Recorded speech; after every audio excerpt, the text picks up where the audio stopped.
Nabi Muhammad 13 tahun di Mekah, lalu beliau hijrah ke Madinah.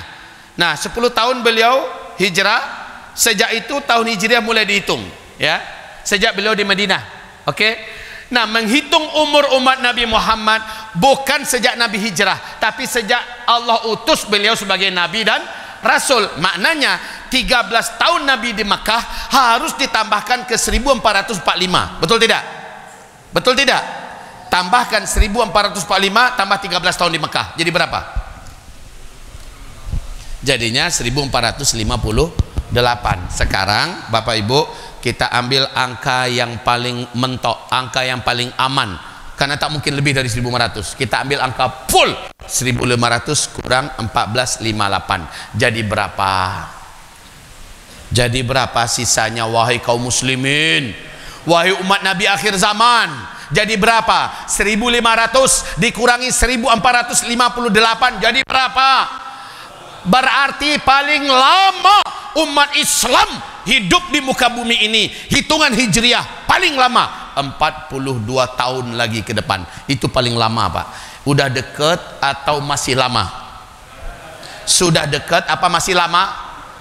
Maka wajar kalau kita tadi dengar Nabi berkata, kalau ini sudah terjadi berarti kiamat sudah dekat. Kalau ini sudah terjadi berarti kiamat sudah sangat dekat. Sangat dekat. Yang ngomong sudah sangat dekat siapa?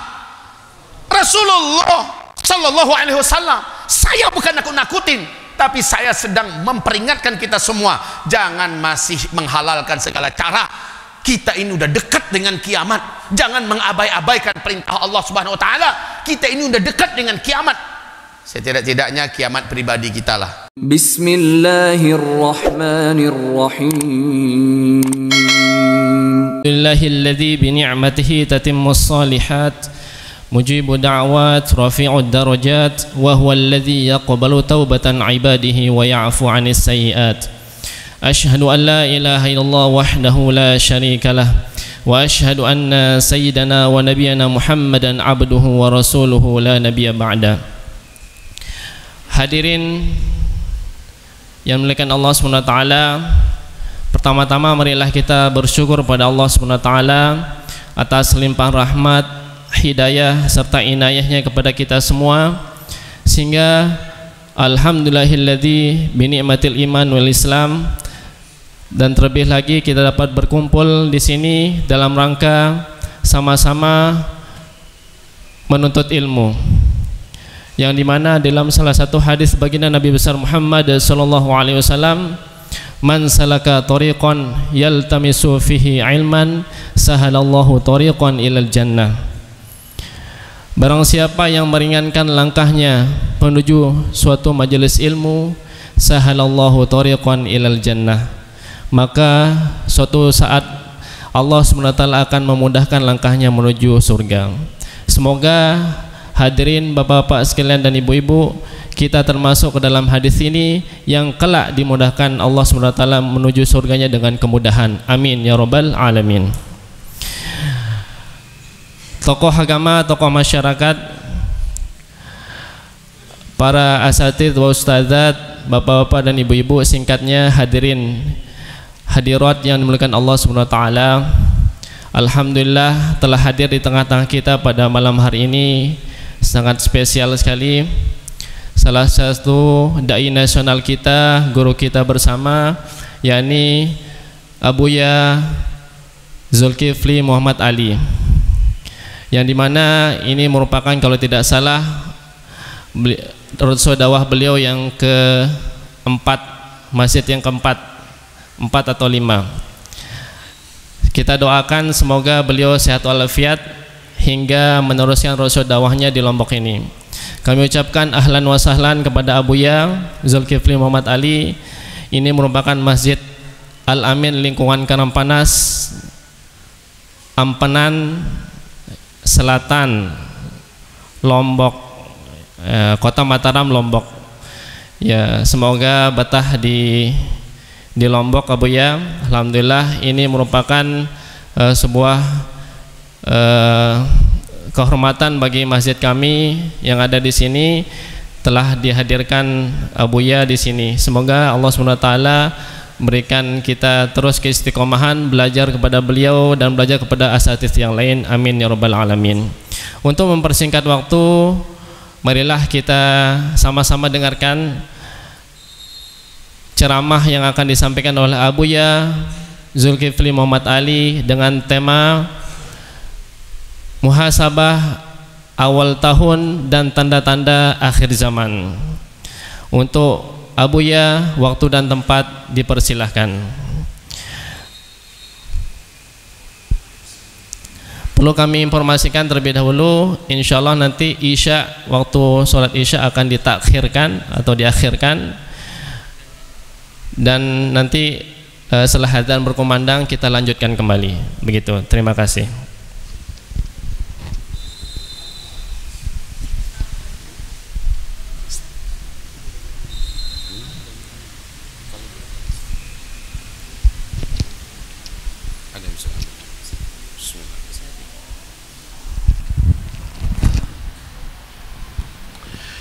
Bismillah. Assalamualaikum warahmatullahi wabarakatuh. Alhamdulillah wassalatu wassalam ala habibillah Muhammadin Rasulillah sallallahu alaihi wasallam, wa ba'du. Pujian dan syukur kita kepada Allah Rabbul Alamin kita ucapkan alhamdulillah bi ni'matihi tatimmus shalihat. Kemudian salawat dan salam kita untuk kekasih kita bersama-sama. Dia adalah kekasih Allah Rabbul Alamin, habibina khatimil anbiya wal mursalin Muhammadin sallallahu alaihi wasallam. Amma ba'du, ma'asyiral muslimin yang kami muliakan, siapa yang menyangka kalau perjalanan kita sebenarnya sedang berada di penghujung jalan. Dunia ini sedang digulung dan dilipat oleh Allah, dan sekali lagi kita ditetapkan dan ditakdirkan oleh Allah sebagai generasi akhir zaman. Maka semoga saja dengan ini Bapak Ibu bersepakat dengan kami, tidak ada yang namanya Ustadz akhir zaman, karena seluruh kita adalah berada di akhir zaman. Ustadz akhir zaman, umat akhir zaman, masjid akhir zaman, politik akhir zaman, dan seterusnya. Jadi kita sepakati satu itu, ya. Kemudian kajian kita mentok tentang terjadinya agenda 7 Oktober 2023 yang disebut dengan Tufan Al-Aqsa atau Badai Al-Aqsa.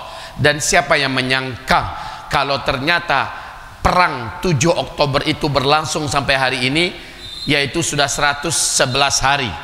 Dan sejauh ini pemberitaan yang diberitakan ke seluruh publik internasional adalah Israel dalam perang kalah. Takbir. Alhamdulillah. Dan yang menyampaikan ini bukan hanya Amerika saja, bukan hanya Inggris saja, ya. Sekutu-sekutu dekat Israel semua mengatakan Israel sudah kalah. Dan bahkan Israel didesak untuk berhenti, jangan diteruskan, jangan maksain diri. Tapi enggak, Israel namanya kalau enggak keras kepala. Benyamin Netanyahu masih ngotot untuk diteruskan, karena memang mereka dilematis, Pak. Mereka dilematis sekali. Kenapa? Begini, tolong dibuka. Kenapa mereka tetap maksain diri padahal udah jelas-jelas nggak kuat lawan para mujahidin? Mereka maksain diri dengan 6 sebab berikut ini, dan ini adalah kuburan mereka semua insyaallah taala. Ya, yang pertama, sebenarnya Pak Ibu, tanggal 26, jadi sebelum ini kita jelaskan ya, dengar dulu kami, tanggal 26 September serangan terjadi berapa? 7 Oktober. Nah, tanggal 26 September Yahudi dengan sangat pedenya diundang oleh Israel melakukan pertemuan raksasa. Seluruh orang-orang Yahudi di berbagai penjuru dunia agar datang ke Palestina, ngumpul di Masjidil Aqsa. Coba buka dulu Masjidil Aqsa kita. Ngumpul di Masjidil Aqsa. Yang mana yang Masjidil Aqsa? Apa masjid ini apa yang ini? Perlu diketahui yang disebut dengan Masjidil Aqsa adalah satu komplek ini. Ini Masjidil Aqsa semua. Maka sholat di sini, sholat di dalam ini semuanya nilainya sama. Sholatnya di Masjidil Aqsa.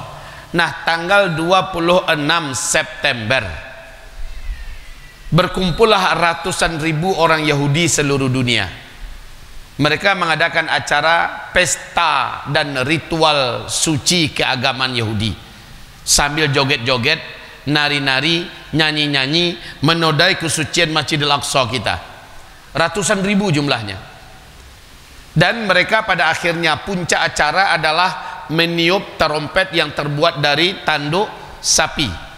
Dalam keyakinan agama mereka, bila terompet itu sudah ditiup, maka itu pertanda satu, tempat itu sudah 100% dikuasai dan dimiliki oleh Yahudi. Dua, bahwa 4 bulan setelah trompet ini ditiup di Masjidil Aqsa, 4 bulan kemudian di sini sudah berdiri kuil Solomon Temple atau Istana Solomon Temple. Tentu saja ini sudah runtuh. Ini harus sudah diratakan dengan tanah. Nggak ada lagi Masjidil Aqsa. Yang ada adalah kuil Solomon Temple. Nah, penghalang satu-satunya bisa meruntuhkan Masjidil Aqsa ini adalah Hamas. Hamas itu pusat dan markasnya adalah jalur Gaza. Palestina yang terjajah dari 12 provinsi yang ada, 11 provinsi sudah takluk dikuasai oleh Israel. Tinggal satu saja yang tidak pernah bisa ditaklukkan, jalur Gaza itu. Dan di dalamnya ada Hamas, ada Jihad Islami, ada 12 sayap jihad yang hari ini melebur hampir-hampir bersatu untuk mengusir penjajah Israel. Dan sekali lagi, hanya ini satu-satunya penghalang untuk bisa mewujudkan hancurnya Masjidil Aqsa, yaitu adanya Hamas. Kalau begitu, mereka sudah menyusun rencana yang sangat rapi.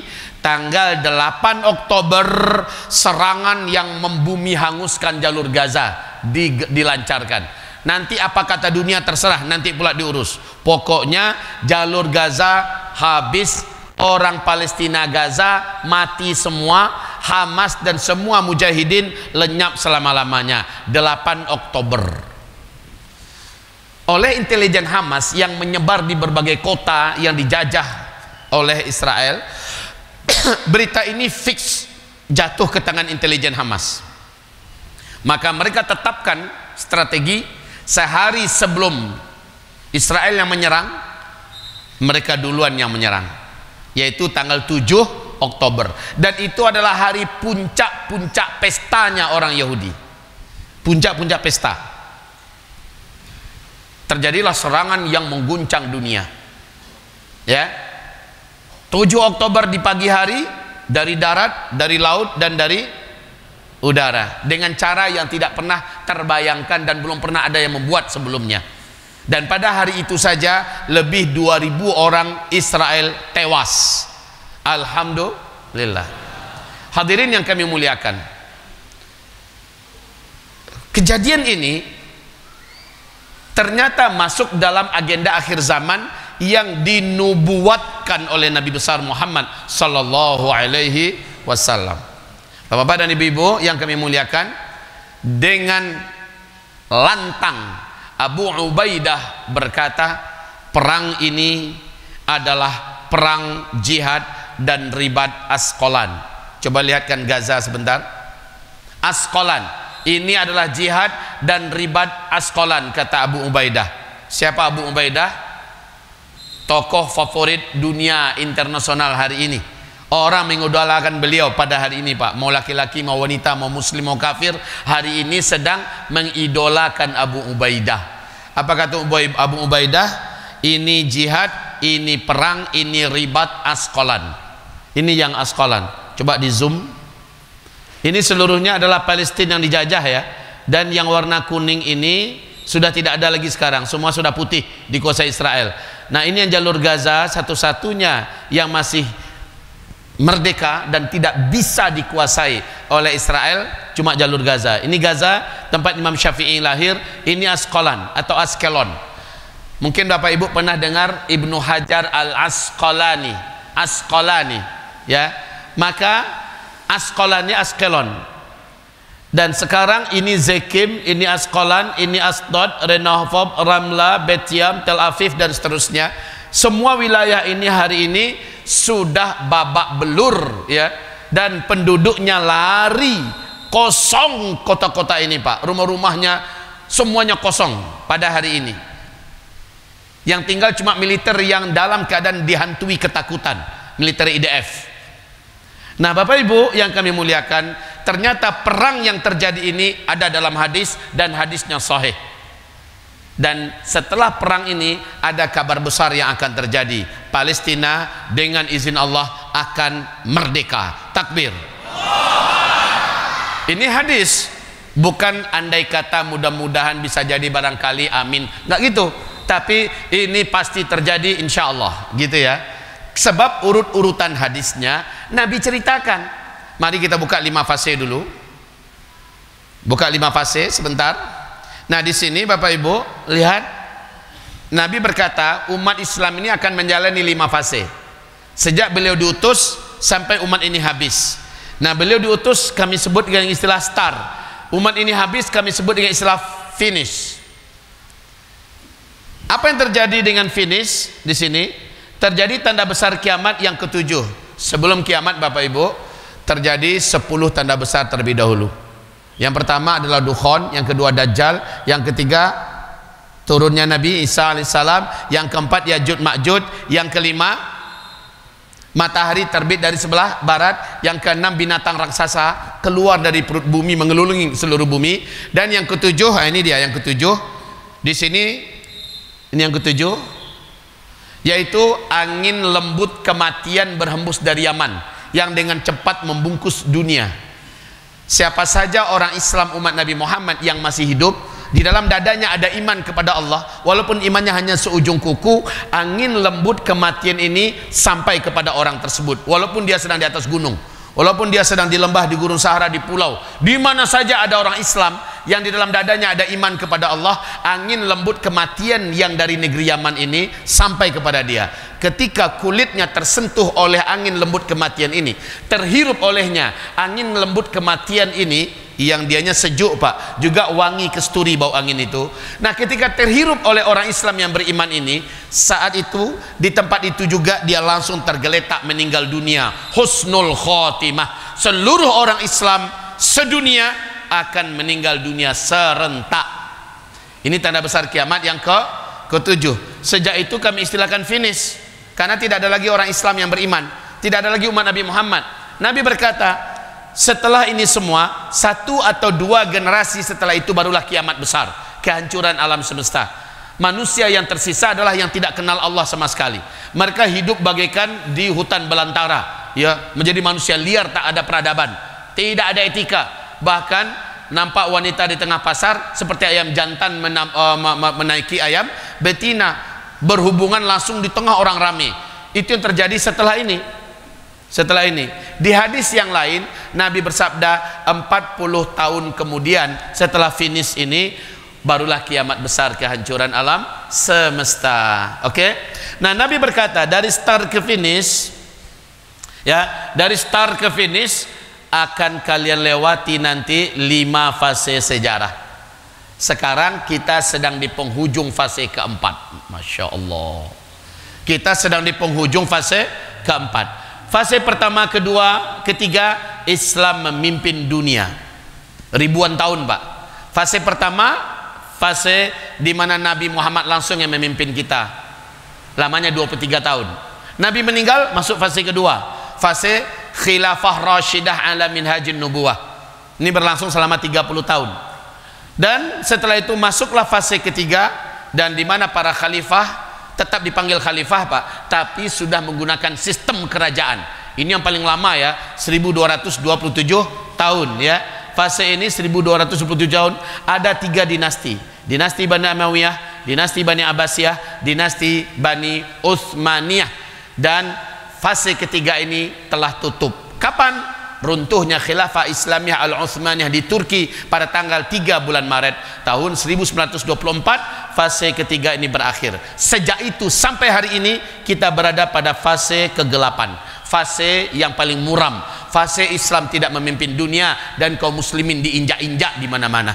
Umat Islam ditindas di mana-mana, dijajah di mana-mana. Ulama dibenci, dimusuhi. Syariat Islam banyak yang alergi para penguasanya dan seterusnya dan seterusnya. Itu semua terjadi di fase kita. Dan fase keempat ini sudah hampir mendekati finish, ya. Sudah hampir mendekati berakhir fase keempat, Pak. Tak lama lagi kita masuk fase kelima dengan izin Allah. Apa fase kelima? Islam kembali berkuasa dan Islam dipercayakan Allah kembali memimpin dunia. Insya Allah, pasti. Pasti. Pertanyaannya, tahukah Bapak Ibu, di manakah pusat Islam memimpin seluruh dunia? Ternyata Rasulullah mengatakan pusat pemerintahan Islam nanti di akhir zaman ketika memimpin seluruh dunia adalah Palestina. Takbir. Hadirin yang kami cintai, hati kita berdegup kencang, jantung kita berdebar. Kita merasa ada sesuatu yang besar yang akan terjadi dalam waktu yang dekat, Pak. Insya Allah Ta'ala 2024 menjadi sesuatu banget tahun ini. Akhirnya kaum muslimin yang kami muliakan, untuk menambahkan keimanan Bapak Ibu, lihat fase kelima. Ini fase yang Allah janjikan, fase di mana hidup bagaikan dalam surga dunia.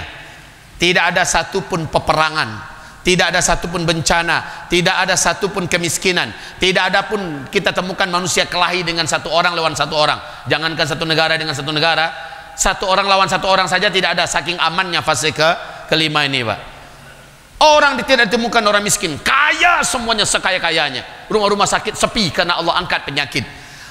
Penjara-penjara kosong karena memang orang-orang pada berhenti berbuat kejahatan. Bahkan binatang-binatang buas Allah jinakkan, binatang-binatang berbisa Allah angkat bisanya. Saking amannya fase kelima. Cuma sayang, fase kelima ini enggak lama, kata Rasulullah, hanya antara 7 tahun sampai 9 tahun saja. Dan itu ibaratnya husnul khotimah dalam endingnya umat Islam di muka bumi. Husnul khotimah. Jadi tak lama, berarti kaum muslimin yang kami muliakan, hal-hal yang mengerikan itu terjadi di penghujung fase keempat yang kita hidup di zaman ini. Nah, kaum muslimin, yuk kita baca janji Allah dalam Al-Quran untuk fase kelima. Surat An-Nur ayat 55. A'udzu billahi minasyaitonir rajim. Bismillahirrahmanirrahim. Wa'adallahu alladhina amanu minkum wa 'amilus shalihat la yastakhlifannahum fil ard kama istakhlafal ladzina min qablihim wa la yumakkinanna lahum dinahum alladzi irtada lahum wa la yubaddilannahum min ba'di khawfihim amna ya'budunani la yushrikuna bi syai'a wa man kafara ba'da dhalik fa ulaika humul fasiqun. Allahumma arhamna bil Quran. Lihat terjemahannya. Ini betul-betul berita gembira dari Al-Quran, Pak. Lihat beritanya. Allah berjanji kepada orang-orang yang beriman di antara kamu dan yang mengerjakan amal-amal yang saleh, bahwa dia sungguh-sungguh akan menjadikan mereka berkuasa kembali di muka bumi. Kalimat berkuasa kembali berarti dulu kita telah berkuasa 3 periode, malah 3 fase, ya, ribuan tahun.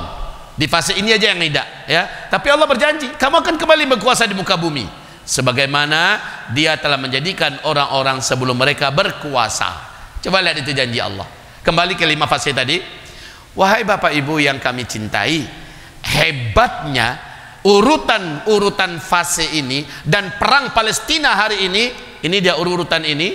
Di fase keempat kita temukan ada hadis Nabi yang rinci menyebutkan kejadian demi kejadian di fase ini. Coba lihat fase keempat. Kita fokus fase keempat, ya, fokus fase keempat. Lihat fase keempat. Allah. Sebenarnya di sini masih ada nih. Sejak khilafah Islamiyah Al-Utsmaniyah runtuh, ada beberapa yang sengaja kami tidak nukilkan di sini, mengingat space-nya begitu sempit ya. Harusnya nih 2 ininya. Ya, oke. Di sini ada, tapi kita lihat yang paling mendekati dengan kondisi yang kita lihat sekarang lah. Coba di zoom biar ibu-ibu di belakang bisa lihat. Di zoom ini, mulai dari sini di zoom. Oke, Bu, nampak, Bu? Nampak ya? Apa yang nampak? Oh, tulisannya nampak, bagus, alhamdulillah. Karena kalau ulamanya, buyaknya, ustadznya nampak. Ya, siapa tahu tulisannya. Tapi masya Allah, ibu-ibu karena rajin makan ikan di sini ya, jadi matanya pada terang semua. Rajin makan sayur. Kalau kami Pak generasi yang sudah asik makan sehingga belumut matanya. Baik Bapak Ibu, apa yang terjadi di fase keempat? Yang terdekat, Arab menjadi kaya raya dan mereka berlomba-lomba membangun gedung-gedung tinggi pencakar langit. Sudah terjadi ini apa belum? Sementara Nabi berpesan, ini hadis yang sahih ya, bila Arab sudah kaya dan mereka berlomba-lomba membangun gedung-gedung tinggi pencakar langit, itu pertanda kiamat sudah dekat sekali, kata Rasul. Udah dekat sekali. Oke, ini kita udah sepakat. Sekarang masih di fase keempat, turun salju di Arab. Ini udah terjadi belum? Ya Allah ya Rabb, sampai hari ini Pak, tiap tahun di Tabuk itu salju terus turun dan bahkan makin tebal, bahkan udah menyerempet ke Mekah, ke Madinah malah ya. Kemudian berikutnya Jazirah Arab, seluruh Jazirah Arab kembali jahiliyah. Ini udah terjadi apa belum?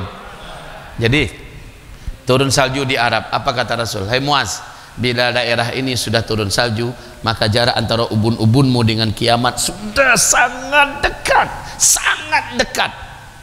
Ini yang ngomong Rasulullah Pak, bukan peramal, tapi utusan resmi dari Allah, penutup para nabi dan rasul. Berarti kiamat sudah sangat dekat, salju sudah turun di Arab. Oke, Jazirah Arab kembali jahiliyah. Sudah apa belum? Yang paling terlambat jahiliyah hari ini adalah Arab Saudi. Arab Saudi sudah lama ditinggalin jahiliyahnya, artinya udah duluan jahiliyah. Ini negeri Arab yang lain Pak. Arab Saudi baru start jahiliyahnya 2017. Ya, setelah Muhammad bin Salman melakukan kudeta terhadap Nayef ya bin Abdul Aziz.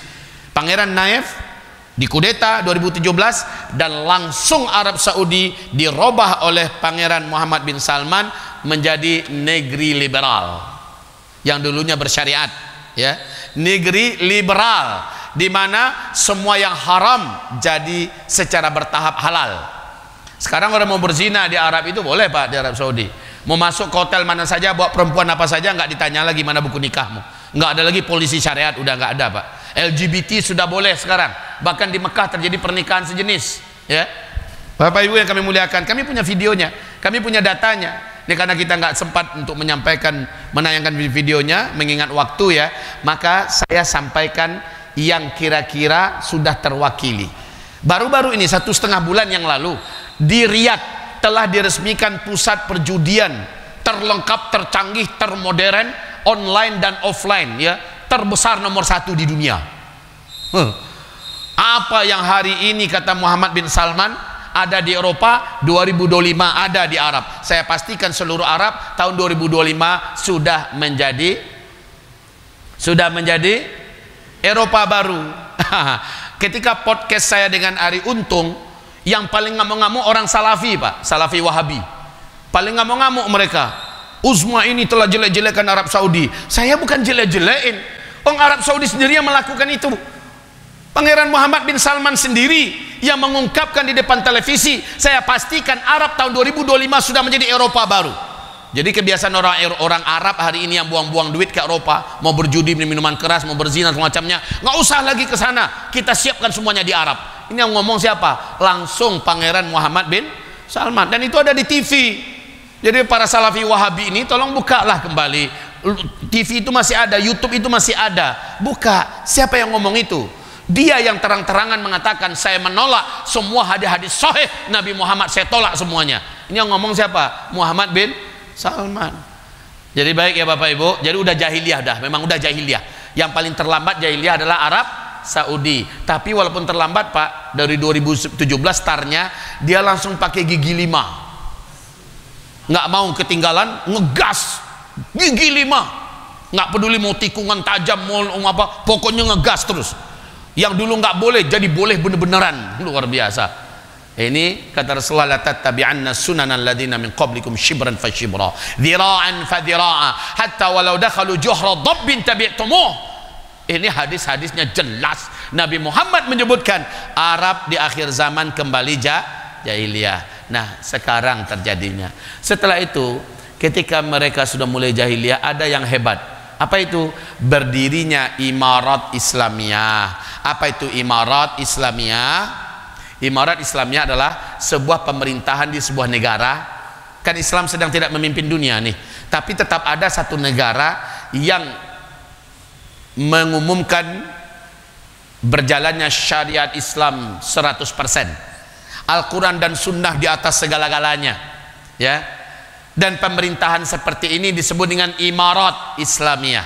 Nah, Bapak Ibu, sejak runtuhnya Khilafah Islamiyah Al-Utsmaniyah di Turki, sejak itu ada upaya beberapa kali mendirikan Imarat Islamiyah, tapi gagal terus, Pak. Imarat Islamiyah Yaman gagal, Imarat Islamiyah Kaukasus gagal, Imarat Islamiyah Mali gagal.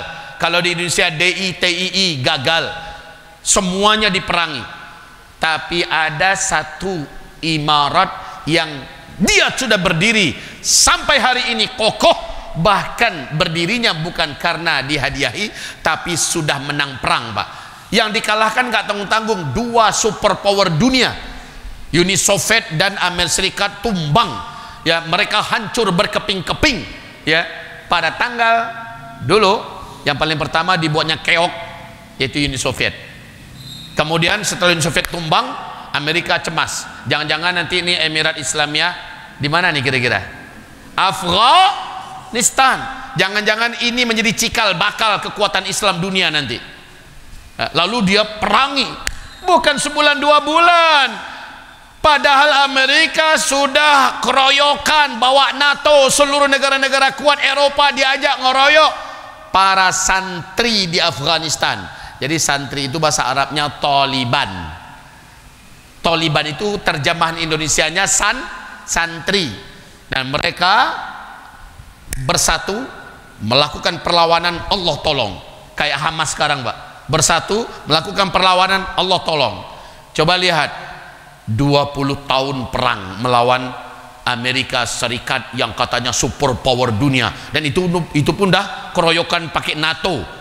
Tapi mereka tanggal 16 Agustus 2021 keluar dari Afghanistan dalam keadaan menundukkan muka, wajah lesu, yang dibawa cuma kolor dengan ransel. Mereka keluar, semua harta, semua aset-aset mereka, semua alutsista tempur tinggal semuanya jadi rampasan perang. Maka kembalilah berkibar Imarat Islamiyah Afghanistan. Dari sejak hari itu sampai sekarang tidak ada satu pun negara yang berani macam-macam dengan Imarat Islamiyah Afghanistan.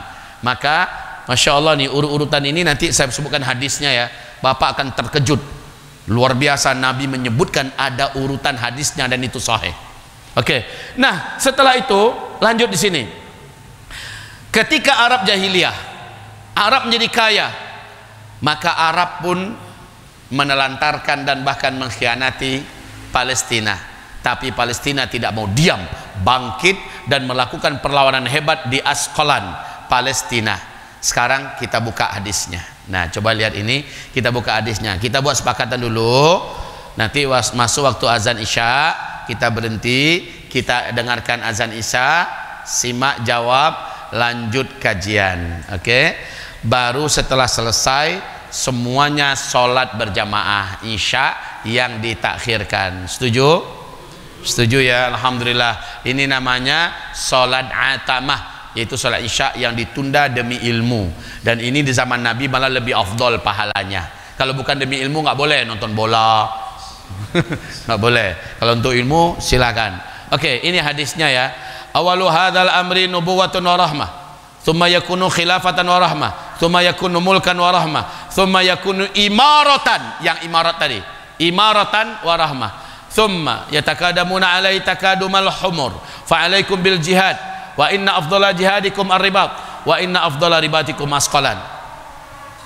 Azan. Mari kita berhenti dulu, kita dengarkan azan. Silakan menyaut. Hah? Nah itu apa? Salawat. Berapa menit lagi berarti? 7 menit. Oke, kita lanjut ya. Kita lanjut. Kita lihat terjemahan hadis ini. Mari lihat terjemahan hadis ini. Ini dia. Ini yang saya katakan menakjubkan ya, apa yang digambarkan Nabi terjadi di zaman kita sekarang. Lihat ini. Awal urusan ini adalah kenabian. Kita ada berapa fase tadi? 5 ya. Fase pertama fase kenabian. Awal urusan ini adalah kenabian yang dirahmati. Kemudian berikutnya kekhilafahan yang dirahmati. Fase kedua kekhilafahan. Ya, kemudian berikutnya kerajaan yang dirahmati yang 1227 tahun. Oke. Nah, kemudian berikutnya imarat yang dirahmati. Allahu Akbar. Imarat tetap ada berdiri, syariat Islam 100% sebuah negara, dan Allah takdirkan negara itu adanya di Khurasan, namanya Afghanistan. Imarat Islamiyah Afghanistan. Nah, kemudian pada masa itu manusia saling berebutan kekuasaan dan jabatan sebagaimana kuda-kuda dan keledai lapar berebutan makanan. Ini rasa-rasanya sedang terjadi apa tidak? Di seluruh negeri-negeri Islam hari ini, Pak, para penguasanya sibuk berebutan jabatan kekuasaan. Betul Pak, betul? Betul, termasuk di negeri Konoha ya. Allah. Wahai Bapak Ibu yang kami muliakan. Nah, kata Rasulullah apa? Dan sesungguhnya maka pada saat itu kewajiban kalian adalah berjihad, dan sesungguhnya sebaik-baik jihad adalah ribat, dan sebaik-baik tempat ribat adalah Asqalan. Yang dikatakan oleh Abu Ubaidah, ini adalah jihad dan ribat Asqalan. Yang dikatakan Nabi, jihad dan ribat terbaik di muka bumi di akhir zaman adanya di Asqalan, berarti di Palestina. Dan 7 Oktober sampai hari ini peperangan ini akan menjadikan markas pertempurannya wilayah Asqalan. Allahu Akbar. Baik kaum muslimin yang kami muliakan, hadis sahih nomor 3270 riwayat Tabrani dinyatakan sahih oleh Syekh Albani dalam silsilah hadis as-sahihah, begitu ya. Hadis ini sahih. Kembali kita ke fase keempat. Nah, fase keempat, ayo di zoom ini, coba di zoom. Lihat setelah jihad dari Asqalan apa yang terjadi. Ini janji Allah dalam Al-Quran dan juga dalam hadis. Tak lama lagi pasti insya Allah melalui perang yang sedang terjadi sekarang, Masjidil Aqsa akan kembali dikuasai oleh umat Islam. Takbir, takbir, takbir. Kemudian Palestina dinyatakan merdeka. Takbir. Dan ditegakkan khilafah Islamiyah di Baitul Maqdis. Hadisnya sahih. Hadisnya sahih bahwa Baitul Maqdis akan kembali jatuh ke tangan kita. Palestina kembali merdeka dan berdirinya khilafah Islamiyah insya Allah di Baitul Maqdis, Palestina. Allahu Akbar. Sekarang lihat hadisnya tentang apa yang terjadi setelah berdiri khilafah Islamiyah. Sebentar, tunggu dulu. Ini yang terjadi berikutnya. Akan terjadi peristiwa-peristiwa yang mengerikan di seluruh dunia, Pak. Setelah khilafah Islamiyah dikumandangkan di Baitul Maqdis, terjadilah berbagai macam bencana, petaka, huru-hara, musibah di seluruh dunia. Maka yang terjadi beberapa waktu belakangan ini di Palestina itu adalah miniatur yang akan terjadi di seluruh negeri Arab dan seluruh dunia. Palestina kelaparan, maka tak lama lagi dunia akan kelaparan, khususnya Arab. Palestina tidak ada lagi uang, tidak ada lagi belanja, tidak ada lagi minyak, tidak ada lagi listrik. Itu akan terjadi nanti di seluruh Arab dan juga di seluruh dunia dan seterusnya. Ini hadisnya ada nggak Buya? Supaya Buya nggak mengigau, supaya Buya nggak ngeracau. Ada, buka hadisnya. Sekarang kita buka hadisnya. Oh ya, sebentar ya, sebelum dibuka tolong di zoom yang ini. Apa yang akan terjadi? Tolong dilihat, perhatikan. Bencana-bencana besar di negeri Arab dan seluruh dunia. 1. Krisis ekonomi terparah dalam sejarah. Bahkan tingkat negara pun tak sanggup menggaji para pegawainya, Pak. pabrik-pabrik tutup, terjadi PHK besar-besaran, ya. Mata uang di mana-mana di muka bumi tak ada lagi harganya, jatuh semua. Orang dipaksa untuk kembali menggunakan emas dan perak sebagai mata uang yang dipercayai. Kemudian krisis pangan seluruh dunia, dimanapun negara khususnya Arab mengalami krisis pangan. Nah, ada yang mau dimakan, apa yang dialami oleh Palestina hari ini akan dialami oleh orang Arab dan seluruh dunia, insya Allah termasuk Indonesia. Tapi beruntungnya kita, Indonesia masih punya banyak lahan untuk bercocok tanam, kita masih bisa survive Pak, insya Allah. Tapi betapa banyak negeri-negeri yang tidak akan mampu bertahan, kelaparan dan kelangkaan pangan. Kami pesan ini kepada Bapak Ibu yang punya lahan dan tanah, tolong tanami dari sekarang. Mau jagung kek, mau ubi kek, mau padi kek, apa saja yang bisa untuk makanan di masa depan. Azan, baik, masya Allah, kita simak dulu azan. Bismillah. Ini semuanya kita nggak ada yang suka, kecuali nomor 7. Kalau nomor 7 gua demen banget, ya, runtuhnya Amerika dan Eropa, lenyapnya negara Israel. Amin. Nomor 7. Tapi dari 1 sampai yang lainnya, semoga Allah luluskan kita dalam ujian yang berat.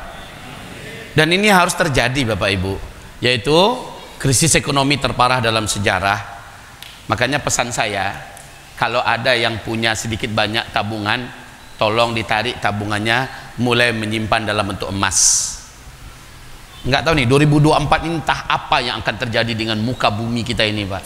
Sepertinya mata uang akan jatuh sekali nilainya, uang-uang digital, uang-uang kertas dan sebagainya bisa-bisa tidak lagi memiliki harga, dan orang seperti dalam hadis Nabi kembali menggunakan emas dan perak di akhir zaman. Jadi kalau ada uang kita sedikit banyaknya, ayolah mulailah belikan emas, ya, 1 kilo 2 kilo simpan. Ketawa Pak. Udah berat ya Pak ya. Berikanlah 1 gram 2 gram, semayam 2 mayam, oke? Simpan, cukup kita suami istri aja yang tahu Pak. Ya, simpan, karena memang demi Allah mata uang ke depan benar-benar tak akan ada harga. Oke ya. Kemudian begitu juga krisis pangan seluruh dunia. Yang punya lahan, mulailah garap lahannya dengan serius, ya, untuk ditanami apapun yang bisa dimakan, ya, khususnya makan-makan utama. Kemudian perang dunia ketiga, sekarang saja sudah mulai bau-bau menuju kepada perang global. Udah mulai panas nih Timur Tengah, dan ini akan semakin meluas, wallahu alam. Tapi yang pasti perang dunia ketiga terjadi ketika khilafah Islamiyah di Palestina telah berkumandang. Artinya Palestina telah bebas merdeka. Insya Allah baru perang dunia ketiga. Buya, serem banget ya, habis khilafah Islamiyah berdiri di Palestina, dunia kayak jadi begini. Iya, kalau begitu nggak usah aja deh merdeka Palestina. Enggak lah, enggak kayak gitu kesimpulan kita. Ya, karena bagaimanapun ini wajib terjadi. Ini wajib terjadi, ya. Bapak Ibu yang kami muliakan. Berikutnya, bencana-bencana alam besar di seluruh dunia. Gunung-gunung Merapi meletus di mana-mana. Gempa-gempa besar, tsunami di mana-mana, likuifaksi di mana-mana. Pokoknya berbagai macam bencana alam yang mengerikan hampir serentak di berbagai penjuru dunia. Jadi orang nggak tahu negara mana yang mau ditolong. Negara mana? Uang tiap negara mengalami bencana besar. Angka kematian manusia luar biasa, Pak. Jadi setiap orang harus memperhatikan dirinya masing-masing. Oke? Dan mewabahnya berbagai penyakit menular dan kematian yang tiba-tiba di mana-mana. Ya Allah, udahlah kelaparan, kelangkaan pangan, perang dunia ketiga, gempa, bencana-bencana di mana-mana, mewabah pula penyakit yang menular. Gimana? Dokter-dokter pun udah bingung, obat-obatan nggak ada, rumah sakit pada membludak. Pokoknya apa yang terjadi di Palestina hari ini, Pak, terjadi.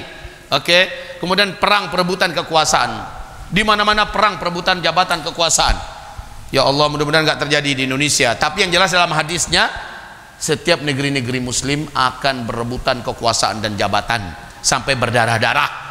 Nah, Arab Saudi, kalau Raja Salman besok ini meninggal, entah apa yang akan terjadi ini. Perang saudara macam apa yang akan terjadi untuk perebutan kekuasaan. Ya, berebut terus. Yang Israel lenyap, Amerika dan Eropa runtuh. Amin.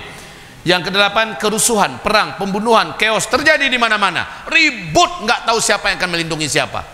Baik, Ibnu Hawalah bertanya pada Rasulullah, kalau ini terjadi ya Rasulullah, negeri mana yang paling aman? Kemana engkau menyuruh kami untuk hijrah? Nabi menjawab, Palestina atau Syam adalah bumi teraman di dunia. Sekarang yang paling kacau adalah Palestina. Yang paling berdarah-darah adalah Palestina. Yang paling krisis dan tragis adalah Palestina. Nanti dibalik oleh Allah keadaan. Maka siapapun hari ini yang peduli dengan Palestina, yang totalitas menolong Palestina, di saat susah sampai ke kita, Allah akan jadikan kita prioritas untuk ditolong oleh Allah. Amin. Maka dibalik oleh Allah keadaan, ya. Arab yang hari ini sombong, yang hari ini berfoya-foya, padahal Palestina meregang nyawa dalam kematian, mereka tak tolong, besok mereka yang paling susah. Ya, kita tak mendoakan, tetapi ini adalah hukum karma, ya. Allah Al-Muntaqim, Maha membalas. Baik, sekarang kita baca hadisnya. Coba baca sekarang hadisnya, supaya yang kami sampaikan ini bukan khayalan nakut-nakutin. Untuk apa nakut-nakutin Bapak Ibu? Untuk apa? Coba, apa untungnya bagi seorang Zulkifli Muhammad Ali nyampaikan hal yang membuat Bapak Ibu takut? Untuk apa? Jawabannya cuma satu, agar Bapak Ibu mempersiapkan diri, mempersiapkan nyali, mempersiapkan mental, mempersiapkan iman, banyak doa. Cuma itu, Pak. Sama dengan Rasulullah memperingatkan neraka, memperingatkan azab kubur. Untuk apa? Apa maksudnya nakut-nakutin? Maksudnya agar jangan sampai macam-macam gitu, ya. Persiapkan diri. Oke, kita baca hadisnya. Jika Palestina sudah merdeka, what's happen? Apa yang akan terjadi? Rasulullah kemudian meletakkan telapak tangannya di atas kepalaku atau di atas tengkukku, lantas dia bersabda. Telapak tangan diletakkan di atas kepala atau di atas tengkuk. Berarti antara telapak tangan dengan kepala sudah betul-betul sangat dekat. Anggaplah yang bersangkutan nggak pakai topi, berarti yang menghalangi cuma beberapa rambut, ya. Maka apa kata Rasulullah? Wahai Ibnu Hawalah, jika engkau melihat kekhilafahan telah turun di bumi Al-Maqdis, maksudnya Baitul Maqdis, Palestina, maka itu pertanda telah dekatnya berbagai goncangan, kegundah gulanaan, dan peristiwa-peristiwa besar yang 8 item tadi, ya. Berarti udah dekat. Kali itu udah terjadi, terjadilah. Semua yang kita tidak suka itu terjadi. Lalu kata Rasulullah, bagi umat manusia, kiamat lebih dekat kepada mereka daripada dekatnya telapak tanganku kepada kepalamu ini, wahai Ibnu Hawalah. Menunjukkan betapa dekatnya, wahai Bapak Ibu. Oke, sekarang coba kembali ke 5 fase. Seberapa sih dekatnya ini, ya? Baik. Nah, ini Bapak Ibu, start ke finish. Ternyata Nabi sudah menyebutkan berapa lama jaraknya. Cuma kalau setelah ini berapa lama lagi baru kiamat? 40 tahun lagi, kan? 40 tahun lagi, atau 1-2 generasi baru terjadi kiamat setelah finish. 1 atau 2 generasi, di hadis yang lain 40 tahun terjadi kiamat. Nah, sementara dari start ke finish berapa lama? Ada penjelasan Nabi khusus masalah itu. Penjelasan ini oleh para ulama ahli hadis diistilahkan dengan sebutan judul umur umat Nabi Muhammad, yaitu dari start ke finish. Berapa umurnya? Kalau nggak ada hadisnya kita nggak berani ngomong, Pak, lebih diam. Tapi ini ada hadisnya.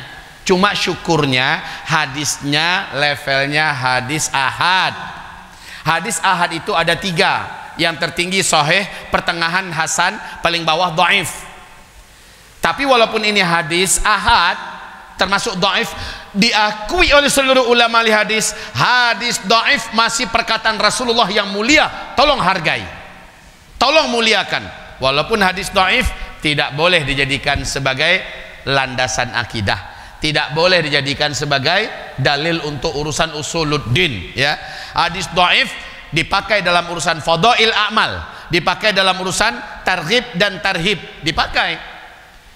Dan dalam urusan yang gaib, peristiwa-peristiwa yang nanti akan terjadi, hadisnya dhaif, cukup ilmui saja dan hormati karena itu masih perkataan Rasulullah, ya. Tapi kalau sudah terjadi wajib diyakini, dan hadis dhaif itu naik langsung menjadi hadis sahih. Masya Allah. Oke, sekarang yuk kita dengar dari Rasulullah berikut ini. Umur umatku dari start ke finish adalah umur umat Nabi Musa dikurangi dengan umur umat Nabi Isa. Maksudnya dari Nabi Musa ke Nabi Isa 2000 tahun, lalu dari Nabi Isa ke Nabi Muhammad 600 tahun. 2000 dikurang 600 jadi berapa?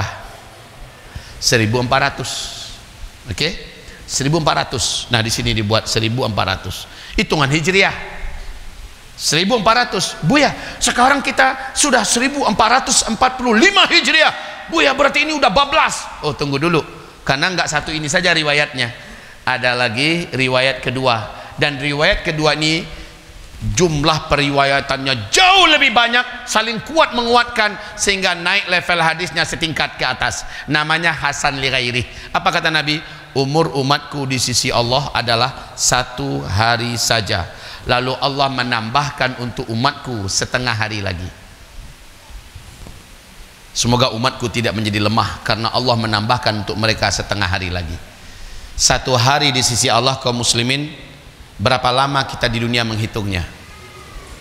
1000 ya, 1000 tahun.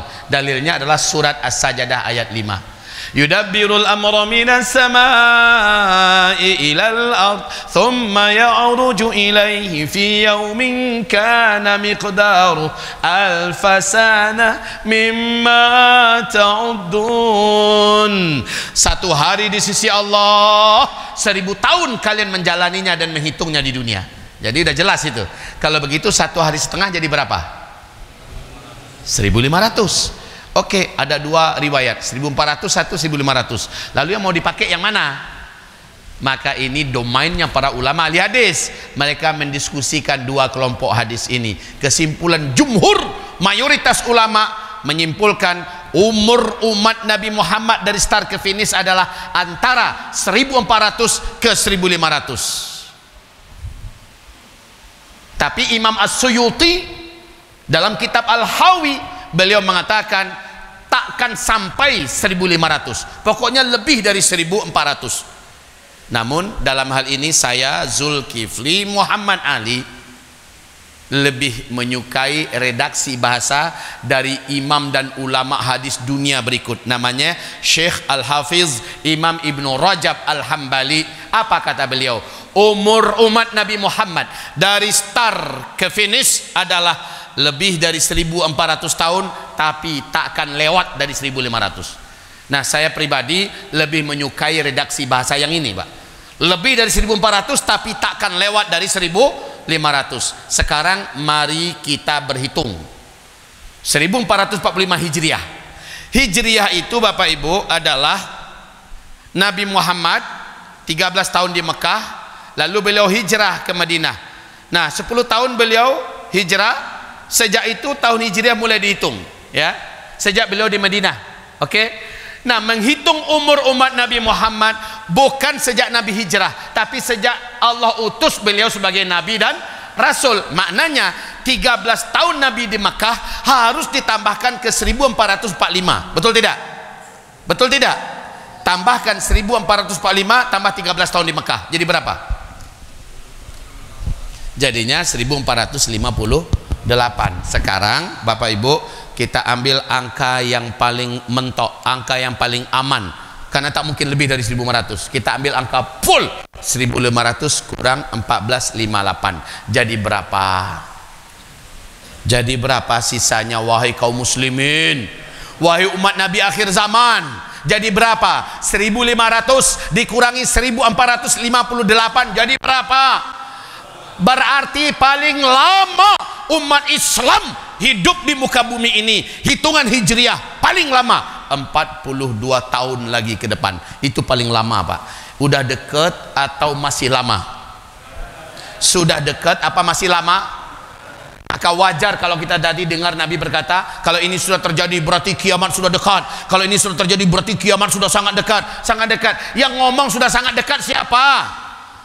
Rasulullah Sallallahu Alaihi Wasallam. Saya bukan nakut-nakutin, tapi saya sedang memperingatkan kita semua, jangan masih menghalalkan segala cara. Kita ini udah dekat dengan kiamat. Jangan mengabai-abaikan perintah Allah Subhanahu Wa Taala. Kita ini udah dekat dengan kiamat. Setidak-tidaknya kiamat pribadi kita lah. Bapak sudah berapa usia sekarang? 64, Masya Allah. Bapak sudah berapa? 50, 54. Kiamat pribadi mereka ini udah dekat apa enggak? Saya termasuk, Pak. Kita ini hampir-hampir dekat-dekat aja lah. Udah dekat apa tidak? Jadi Kalau kita kaji tentang kiamat alam semesta, ternyata udah dekat, dan lebih dekat kiamat masing-masing kita. Iya, betul Pak ya. Jadi apa persiapan kita? Apakah kita masih memikirkan 7 turunan ke depan, lalu menghalalkan segala cara, ikut mabuk seperti orang-orang mabuk yang nggak beragama? Tidak, kita tak mau seperti itu. Kita kembali kepada Palestina ya. Apa hubungan Palestina dengan akhir zaman? Kan itu tadi yang ingin kita sebut Pak. Jadi setelah mendengarkan kajian ini, saya berharap Bapak Ibu semua memiliki semangat mengejar ketertinggalan amal soleh kita. Kita udah ketinggalan banget amal soleh kita, dan dosa malah kebanyakan. Dosa banyak, amal soleh sedikit. Yang sedikit pun bisa-bisa juga batal juga, karena sering diceritain, aku tahajud loh tadi malam, udah selesai dah tuh. Kemarin waktu aku itikaf, semuanya aku amalkan, selesai dah tuh, tamat. Nah, kita terlalu miskin amal soleh, dosa kebanyakan.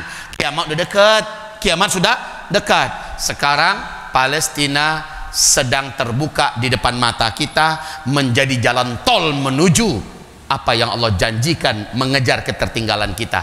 Apa yang terjadi di Palestina sebentar lagi insya Allah apa yang terjadi di Palestina, insya Allah apa yang terjadi? Apa yang terjadi? Palestina merdeka. Masjidil Aqsa, kita semua akan sholat nanti dalam waktu dekat di Masjidil Aqsa. Amin. Kalau begitu di Palestina, Baitul Maqdis akan diumumkan berdirinya kembali pemerintahan Islam mendunia, insya Allah. Kalau begitu, ibarat ini kapal kemenangan sedang lewat melintas di depan kita Bapak Ibu. Mau numpang nggak naik ke atas? Biarlah bayar-bayar sedikit banyak, nggak apa-apa, numpang, maka sampailah kita di pulau kemenangan, di mana kita terhitung sebagai para pejuangnya. Naiklah kapal itu Pak. Enggak pun kita naik, yang kapal tetap akan sampai di pulau kemenangan, ridho Allah ya. Dan kita termasuk orang yang tidak ada dicatat apa-apa oleh Allah. Tapi kalau kita numpang naik ke atas, kita dianggap pejuang kemerdekaan Palestina. Jadi sekarang kapal itu sedang melintas. Saran kami bagi yang tertarik mengakui kekurangan diri dan amalnya, melihat dosa yang kebanyakan sementara rindu dengan surga, ingin menjadi ahli surga, naiklah kapal perjuangan ini cepat. Karena Palestina tetap akan menang dengan kita di dalamnya sebagai pejuang atau tanpa kita. Mau ikut jadi pejuang kemerdekaan Palestina apa tidak? Kalau mau, naik Pak, naik, dan jangan ragu-ragu. Bismillah ya Allah, hitung hamba sebagai penumpang perjuangan kemenangan Palestina, dan itu adalah kemenangan Islam. Tapi kalau tidak, Islam tetap akan menang di Palestina, dan Palestina tetap akan ditolong oleh Allah dengan atau tanpa kita di dalamnya. Hadirin yang kami cintai, sekarang karena memang sedang terbuka jalan besarnya, kami ingin menyampaikan sebuah berita sukacita dari Al-Quran. Surat At-Taubah ayat 14 ayat 15, Allah berfirman, siapa yang ikut perang di jalan Allah subhanahu wa ta'ala, semua dosa yang pernah dia buat Allah putihkan, Allah bersihkan, dan amal solehnya Allah tetapkan dia sebagai penduduk surga. Surat At-Taubah ayat 14 ayat 15. Lalu di dalam hadis Nabi bersabda, man jahaza ghazian faqad ghaza, barang siapa yang jahaza, memodali orang yang sedang berperang, faqad ghaza, maka sungguh dia dianggap ikut berperang. Yang sedang berperang sekarang melawan orang kafir siapa Pak? Kaum muslimin mukminin Palestina. Yang dilawan siapa Pak? Sejahat-jahat orang kafir sedunia, orang Yahudi, Israel. Jadi nggak ada yang meragukan bahwa ini betul-betul perang suci. Kalau ada yang mengatakan urusan Palestina dengan Israel itu bukan urusan perang agama, menyesatkan. Kalau dia ustadz dan dai itu ustadz api neraka itu. Berani dia mengatakan bahwa perang yang terjadi di Palestina adalah perang perebutan wilayah dan kekuasaan. Tanda dia goblok bin Bahlul, anak bongok bin jahil. Ya. Demi Allah, peperangan terus berlangsung, kata Rasulullah SAW, di Baitul Maqdis. Peperangan ini diridhoi oleh Allah, dicintai oleh Allah, sampai Nabi Isa turun, dan Allah tetap menangkan mereka. Hadisnya sahih, hadisnya sahih. Jadi kalau ada yang mengatakan yang bertempur di sana Hamas dan lain-lain buatan Israel, fitnah keji. Bahwa itu adalah buatan itu adalah ISIS, adalah fitnah keji. Itu adalah Syiah, itu adalah keji. Tapi yang benar itu adalah kelompok yang dinubuatkan Nabi Muhammad tetap ada sampai hari kiamat. Dan mereka dalam ridho Allah, mereka dalam kecintaan Allah, dan mereka pada akhirnya jadi pemenang. Bapak Ibu, sekarang mereka sedang berperang melawan manusia yang paling jahat. Tinggal ikut saja. Kalau Bapak Ibu mau ikut, sertakan keikutsertaan kita dengan pasti dan jangan ragu-ragu. Saya tahu, saya Bapak Ibu tidak dalam keadaan baik-baik saja kondisi keuangan kita. Tetapi ini dunia udah mau berakhir, kita kekurangan amal, akhirat udah dekat, kita butuh masuk surga, kita tidak ingin masuk neraka, dosa kita banyak.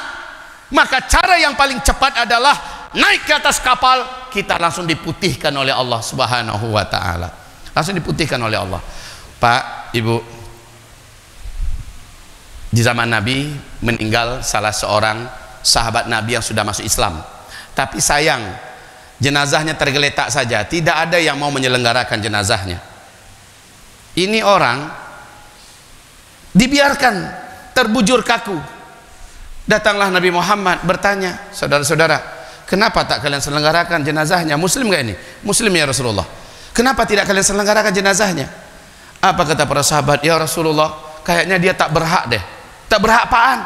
Dia tak layak untuk kami selenggarakan. Kenapa kata Rasulullah? Ya Rasulullah, sejak dia bersyahadat, sejak dia masuk Islam, kami belum pernah lihat dia sholat ya Rasulullah. Sholat pun nggak pernah loh ya. Kami nggak pernah melihat dia puasa, tidak pernah baca Quran. Ya Rasulullah, yang justru kami lihat ya Rasulullah, dosa demi dosa, berjudi, berzina, membunuh, menzalimi orang lain, melawan kepada karib kerabat, durhaka kepada orang tua. Ya Rasulullah, sampai mati dia buat dosa terus. Kami merasa tak layak orang ini diselenggarakan oleh kami. Maka Nabi pun terdiam, dan Nabi bertanya, saudara-saudara, adakah salah seorang di antara kalian pernah menyaksikan si almarhum ini beramal soleh sejak dia masuk Islam? Kalau ada, tolong berdiri, sampaikan apa amal solehnya, di mana dan kapan. Mendengarkan itu, tiba-tiba salah seorang sahabat angkat tangan. Silahkan kata Rasul, angkat tangan dia, berdiri. Ya Rasulullah,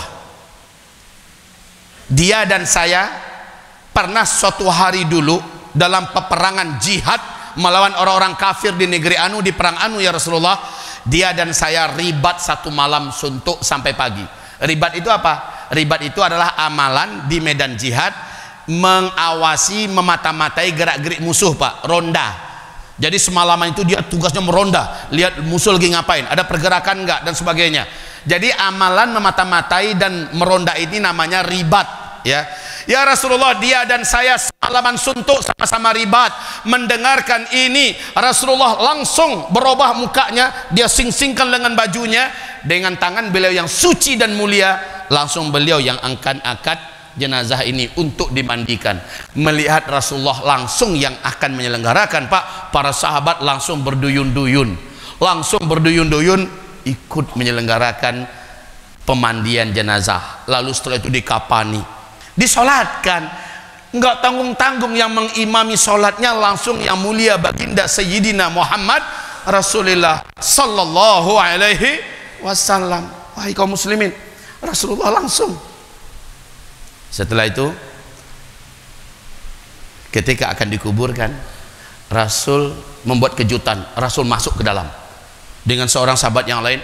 Langsung Rasulullah yang menyambut jenazahnya si pembuat dosa ini, Pak. Hanya gara-gara ikut jihad sekali, itu pun amalannya cuma ribat, Rasul yang menyambut. Setelah itu pas akan dimasukkan ke liang lahatnya, apa kata Rasulullah? Ashabuka, seluruh sahabat-sahabatmu, yashhaduna, mereka semua bersaksi, annaka, bahwa sesungguhnya engkau min ahlin nar, engkau adalah penduduk neraka. Wa ana, sementara saya ashhad, bersaksi, annaka, bahwa sesungguhnya engkau min ahlil jannah, engkau adalah penduduk surga. Sekarang seperti kata hadis Nabi, siapa yang menolong orang yang sedang berjihad, siapa yang memodali orang yang sedang berjihad, siapa saja yang membekali orang yang sedang berjihad, yang sedang berperang di jalan Allah, faqad ghaza, Allah anggap dia seperti orang yang berperang itu sendiri. Jadi kerjaan kita di Indonesia, cukup kita tetap di Indonesia, jangan pergi pula ke sana, Pak. Karena Hamas sudah berpesan, tolong wahai saudara muslim mukmin kami di Indonesia, kami tahu kalian mencintai kami dan kami juga sangat mencintai kalian, tapi jangan kalian ikut perang juga di sini. Kami harap kalian tetap di kampung halaman kalian. Kalau kalian datang, justru kalian membuat kami yang susah, karena mereka pasti akan sibuk melindungi kita. Jadi tetaplah kalian di Indonesia. Tolong kami dengan doa kalian, tolong kami dengan media kalian, tolong kami dengan kalian memboikot produk-produk Israel dan sekutu-sekutunya. Dan bila kalian ada rezeki, kirimkan belanja kalian untuk menyertai perjuangan kami. Selama kami masih hidup, selama itu kami akan bertempur dan berperang di jalan Allah Subhanahu wa taala. Kalian yang ada di Indonesia, semua pahala yang kami dapatkan, kalian berhak mendapatkan sebanyak yang kami dapatkan. Berarti sesuai dalam hadis Nabi, kita terhitung orang yang berperang di jalan Allah. Nggak usah kita menghadang musuh, Pak. Israel terlaknat, cukup kita di Indonesia, kirimkan saja. Tapi harta yang kita keluarkan infak fisabilillah, bukan lagi sedekah. Kalau sedekah itu bantuan kemanusiaan. Yang selama ini kita kumpulkan untuk Palestina itu sedekah itu, Pak. Sedekah itu untuk makan, minum, kesehatan, pakaian, untuk bangun sekolah, untuk bangun rumah sakit dan sebagainya, itu sedekah. Kalau untuk perjuangan perlawanan, harta yang kita keluarkan namanya infak fisabilillah. Nilainya beda tidak? Oh ya beda. Kalau sedekah Allah kembalikan 10 kali lipat. Tapi kalau infak fisabilillah, kata Allah sendiri dalam surah Al-Baqarah juz ketiga, kami kembalikan mulai dari 700 kali lipat di dunia, belum lagi di akhirat. Sudahlah itu dosa-dosa kita diputihkan semua, dan sesuai dengan perkataan Nabi, engkau adalah penduduk surga. Ayo sekarang naik ke atas kapal ini, naik ke atas perjuangan ini, bergabung dengan mereka, niatkan infak fisabilillah. Ya Allah, ya Rabbul Alamin, di malam hari ini ya Allah, di masjidmu yang suci ini, pada malam ke-111 genosida Israel terhadap Palestina, kami mengadakan acara akbar, dan kami mengimani dengan seutuhnya bahwa janjimu pasti akan terwujud ya Allah. Kemenangan Palestina adalah mutlak dan pasti.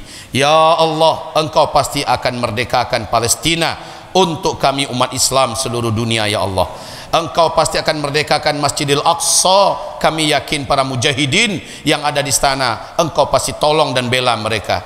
Ya Allah, malam hari ini ada beberapa orang bapak-bapak kami dari jamaah, dan ada beberapa orang ibu kami dari jamaah ya Allah, ingin ikut menumpang dalam kapal perjuangan ini ya Allah, dengan infak fisabilillah mereka ya Allah. Ya Rabb, izinkan mereka terhitung sebagai penumpang dalam perjuangan ini ya Allah.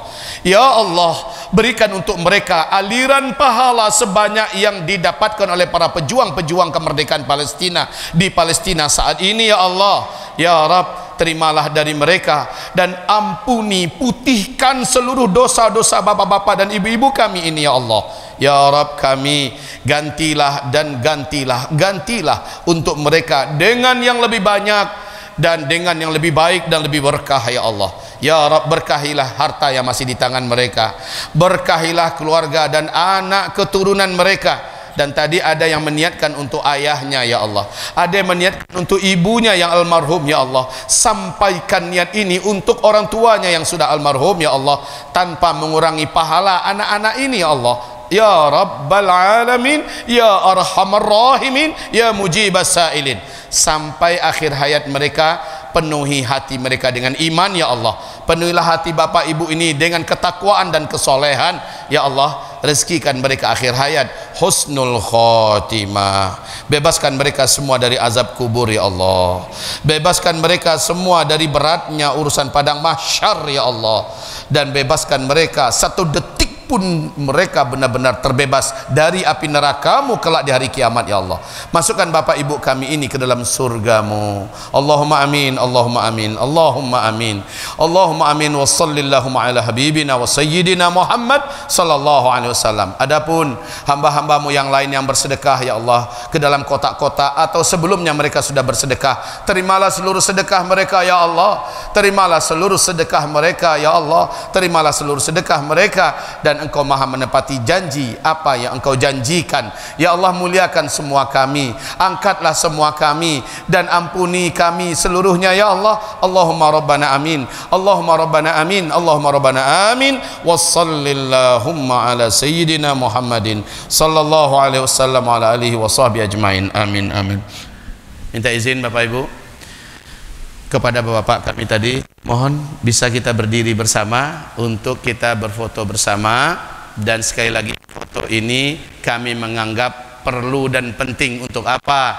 Ya mungkin hanya sekedar bermanis-manis niat di hadapan Allah. Kami ingin ini menjadi tontonan kita nanti dalam surga Pak. Kita sama-sama melihat, untung Buya dulu datang, untung Buya dulu ajak kami, sehingga dengan ini dosa-dosa kami dibakar Allah. Dengan ini hari ini kami bersama dengan Buya di dalam surga. Amin.